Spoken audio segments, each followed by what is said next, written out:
আমি আজকে আমের মোরব্বা করব, তো সবাই আমার সাথে থাকবেন আশা করি।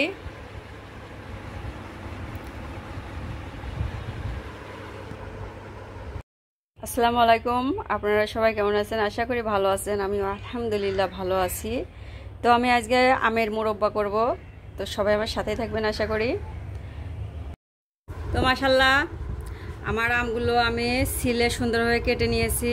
বড় বড় আম, এই জন্য আমি 6টা করছি একবারে। তো আমি কাঁটা চামিচ দিয়ে কাঁটা চামিচ দিয়ে এইভাবে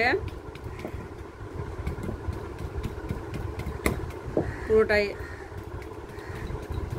কাঁটা চামিচের সাহায্যে এটা হলো আমি কানা করে নিব, তাহলে ভিতরে ইনশাল্লাহ চিনিটা ঢুকবে। আমি সবগুলা আম এইভাবে জোরে জোরে ইয়ে করে ইনশাল্লাহ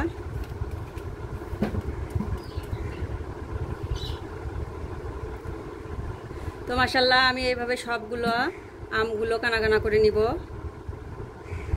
তো মাশাআল্লাহ আমার সবগুলা আম কানা করে নেওয়া হয়ে গেছে। তো আমি এখানে পানি নিয়েছি, এখানে চুন নিয়েছি 1 চা চামচ হবে। তো আমি চুনটা দিয়ে ভালোভাবে পানিটার সাথে মিশাই নিব। তারপর আমি আমগুলা দিয়ে ইনশাল্লাহ 2 ঘন্টার জন্য রেখে দিব চুনের পানির সাথে, তাহলে আমটা মানে শক্ত হয়ে থাকবে ইনশাল্লাহ।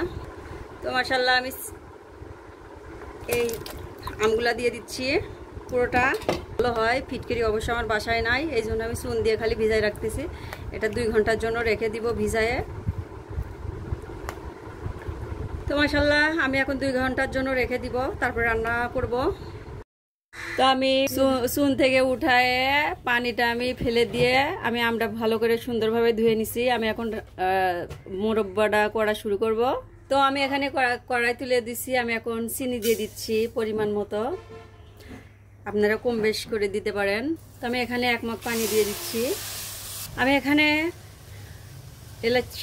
সাদা এলাচ নিচ্ছি 3টা, দারচিনি আর তেজপাতা দিয়ে দিচ্ছি।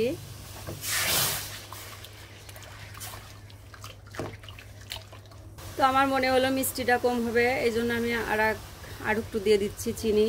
আমি এখানে লবণ দিয়ে দিচ্ছি 1/2 চামচ। তো আমি সব ভালোভাবে মিশিয়ে নিচ্ছি, তারপরে আমগুলা দিয়ে দিব।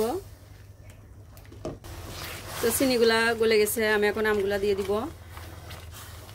তো আমি আমগুলা দিয়ে দিব আস্তে করে। তো আমি ভালোভাবে চিনির শিরার সাথে মিশাই দিচ্ছি আমগুলো।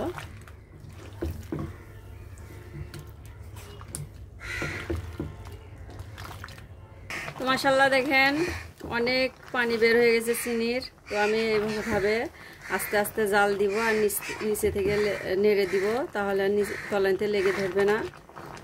তো আমি এভাবে আমগুলা জাল দিব।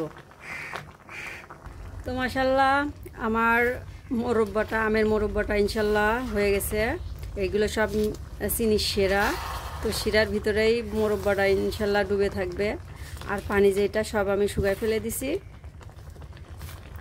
তো আর একটু হলে আমি ইনশাল্লাহ নামাই নিব। তো আমার মোরব্বাটা হয়ে গেছে, আমি এখন নামাই নিব। এগুলো সব চিনির শিরা, এর ভিতরে কোনো পানি নাই। তো আমি এখন নামাই নিব। তো মাশাআল্লাহ আমার আমের মোরব্বাটা হয়ে গেছে, দেখে মনে হয় অনেক টেস্টি হবে। আমি চেখে দেখছিলাম, অনেক মজাদার হয়েছে। অবশ্যই বাসায় ট্রাই করবেন। তো মাশাআল্লাহ দেখেন আমার মোরব্বা অনেক পারফেক্ট হয়েছে।